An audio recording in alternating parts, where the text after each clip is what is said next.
Assalamualaikum warahmatullahi wabarakatuh. Bismillah walhamdulillah wassalatu wassalamu ala rasulillah wa ala alihi wa sahbihi wa man tabi'awalah.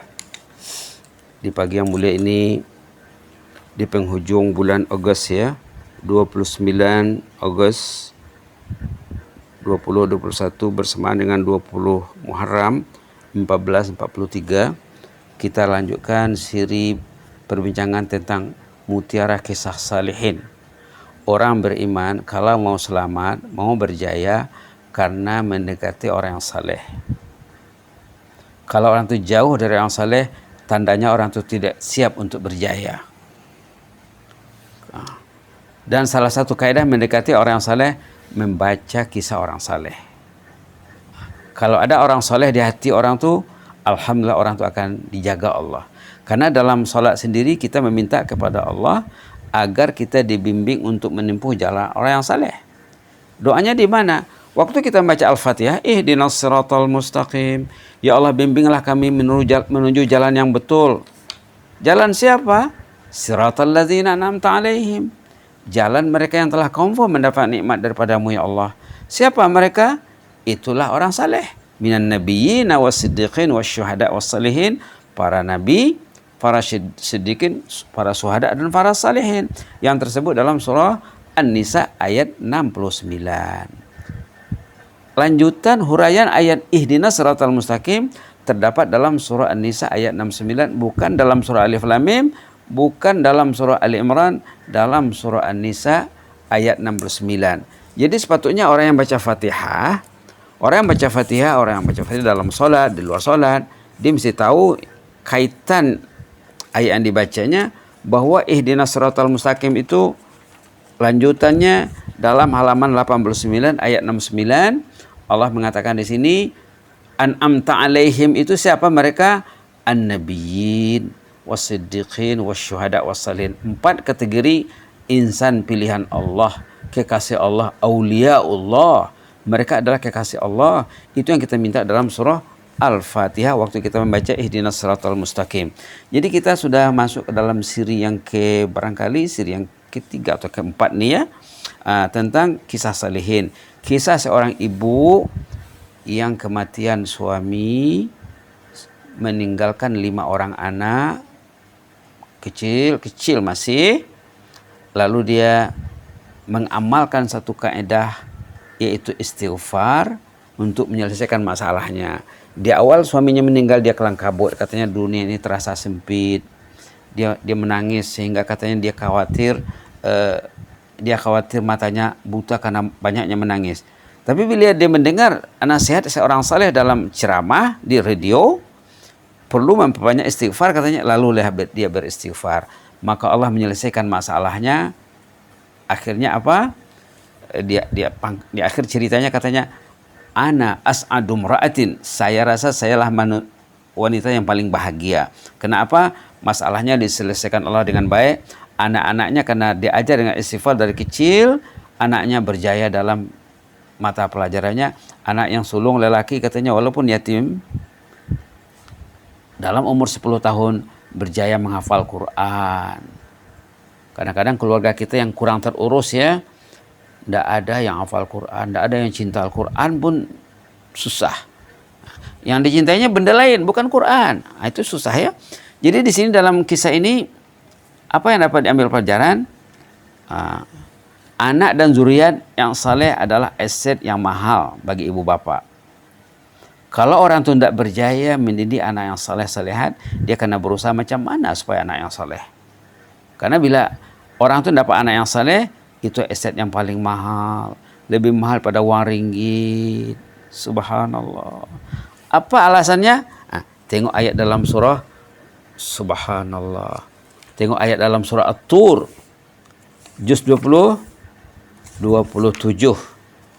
Di sini ada janji Allah yang sangat hebat sekali rangsangannya.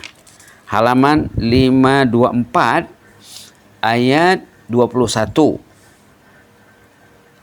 Surah At-Tur, wat-turi wa kitabim mastur fi rakim mansyur wal baitil ma'mur. Dalam ayat 21 Allah di sini menegaskan ayat itu dalam 2 baris, tidak sampai. A'udzubillahi minasyaitonirrajim.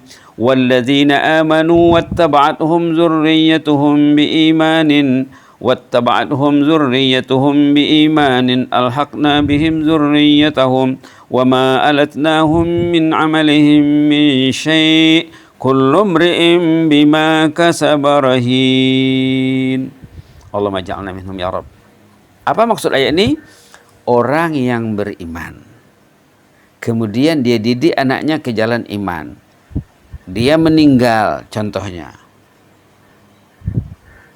subhanallah, pahala zuriat yang hidup dapat sama ayah ibunya mendidik anak yang soleh tadi. Satu. Yang kedua, bila nanti di hari kemudian mereka akan masuk surga insya Allah, tentulah levelnya di surga tidak sama. Nah, ahli keluarga itu berapa orang contohnya? 10 orang. Itu sedikit sekali ya. Dia including termasuk ayahnya, ibunya, datuknya, neneknya, cucu, cicit. Itu Allah lah yang tahu sampai di mana yang akan diambil kira nanti. Yang penting orang yang beriman mendidik zuriat yang saleh, bila dia meninggal pahala anak yang saleh itu dapat sama dia. Berarti apa? Orangnya sudah meninggal, pahalanya masih hidup. Satu. Yang kedua, ceritanya di sini bila mereka masuk surga, nanti ahli keluarga rumpun, keluarga yang 20 orang tadi contohnya, dia akan mencari mana ayahku, mana ibuku, mana datukku, mana nenekku, mana anakku, mana menantuku, mana cucuku, mana cicitku.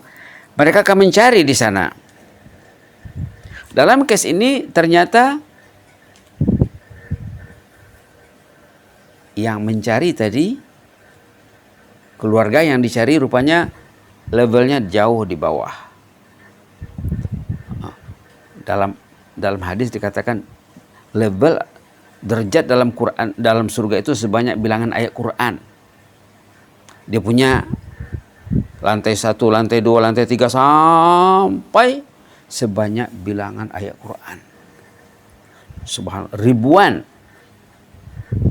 Jadi ahli keluarga yang tinggi levelnya akan mencari ahli keluarga yang belum berjumpa, ternyata katalah contohnya jauh di bawah. Ayah yang dicari levelnya di bawah, jauh. Ya Allah, kenapa ayahku di bawah sana, aku di atas? Tentu aku tidak enak ya Allah, duduk di atas. Ayah dan ibuku di bawah sana. Saya dulu beramal untuk mereka ya Allah. Dengan permintaan anak ini, ayah itu dinaik statuskan, ditukar statusnya, disamaratakan dengan anaknya. Itu satu maksudnya. Yang kedua, kalau yang tinggi derajat itu ayah atau ibunya atau datuk neneknya, begitu juga. Si nenek masuk surga, dia akan mencari mana suamiku, mana iniku, mana anakku, cucuku, cicitku yang kusayangi dulu di dunia. Ternyata mereka levelnya rendah, maka dinaikkanlah. Maka dalam mentafsirkan zuriat ini, dalam tafsir Imam Qurtubi dikatakan zuriat itu kalau bahasa Melayu, bahasa Indonesia, zuriat itu anak keturunan. Tapi dalam Quran ini zuriat itu ke atas dan ke bawah. Siapa yang tertinggi levelnya berhak menaikkan yang di bawah. Sama ada yang tinggi itu anak atau cucu, ataupun yang tinggi derajat itu datuk atau neneknya. Dia berhak menaikkan rumpun keluarganya, tapi dengan syarat di sini wattaba'athum dzurriyyatuhum biiman. Mereka mesti sama-sama menempuh jalur iman, berniat merealisasikan imannya. Subhanallah, subhanallah. Ini antara keluarga. Kalau hubungan antara sahabat dengan sahabatnya ada dalam surah lain. Ini antara keluarga dengan keluarga. Kalau keluarga itu memang masuk surga, tetapi derajatnya rendah, maka ahli keluarga yang tinggi levelnya boleh menaikkan ahli keluarga yang rendah statusnya. Ini ayatnya. Itu maka dikatakan dalam dalam kisah saleh tadi, anak dan zuriat yang saleh adalah aset paling mahal bagi ibu bapak. Satu sisi lain, kita lihat pula dalam surah Ghafir. Ah, surah Ghafir pula ini lebih hebat, tidak kalah hebat di sini. Maaf ya. Di sini dikatakan orang yang taat memenuhi 3 syarat. 3 syarat mesti dipenuhi. Mereka ini akan didoakan oleh malaikat first class, malaikat pemikul aras semasa di dunia. Subhanallah. Doanya apa? Ya Allah, ampun dosa orang ini ya Allah. 1. Doanya merangkumi keampunan dosa. Yang kedua, jauhkan mereka daripada azab neraka ya Allah. Yang ketiga, masukkan mereka ke dalam surgamu ya Allah. Yang keempat, lindungi mereka daripada segala mara bahaya termasuk COVID-19. Subhanallah. 4 doa malaikat bagi ahli keluarga yang memenuhi 3 syarat. Apa itu? Syarat pertama, iman. Syarat yang kedua, mengikuti jalan hidup, cara hidup Rasulullah SAW. Yang ketiga, taubat. Tersebut dalam surah Al-Ghafir ayat 7. Berapa syaratnya tadi? Iman, ittiba, at-taubah. Iman, kita beriman. Ittiba, kita cobalah mengikuti cara hidup yang diajar dalam Quran, dalam hadis. Cara hidup Rasulullah yang kita minta dalam Fatihah. Ihdinas siratal mustaqim, ihdinas siratal mustaqim. Kita coba merealisasikan, ya Allah bimbinglah kami menuju jalan yang lurus. Kita coba merealisasikan sedapat-dapatnya, menjauhi dosa dan maksiat, membuat ketaatan, membuat amal saleh. Kalau terpenuhi syarat yang 3 tadi, iman, ittiba, ini karena belajar. Apa itu ittiba? Ittiba mengikuti ajaran Allah. Ittiba mengikuti ajaran Rasulullah SAW. Yang ketiga tadi, at-taubah, bertaubat. Kalau terpenuhi ini, orang itu akan didapat doa malaikat pemikul aras yang doanya 4 tadi, ya Allah, ampun dosa orang ini. Ya Allah, lindungi mereka daripada azab neraka. Ya Allah, masukkan mereka ke dalam surga bersama zuriatnya. Bersama ayahnya, ibunya, datuknya, neneknya, pasangan hidupnya, dan zuriatnya juga. Subhanallah. Kemudian lindungi mereka daripada segala mara bahaya. Itu maka dikatakan di sini tadi, anak dan zuriat yang saleh itu aset yang paling mahal bagi ibu bapa. Nak bicara tentang ini mungkin 1 jam tak habis. Mudah-mudahan apa yang disampaikan dapat difahami dengan baik. Mudah-mudahan diberkati Allah ilmunya.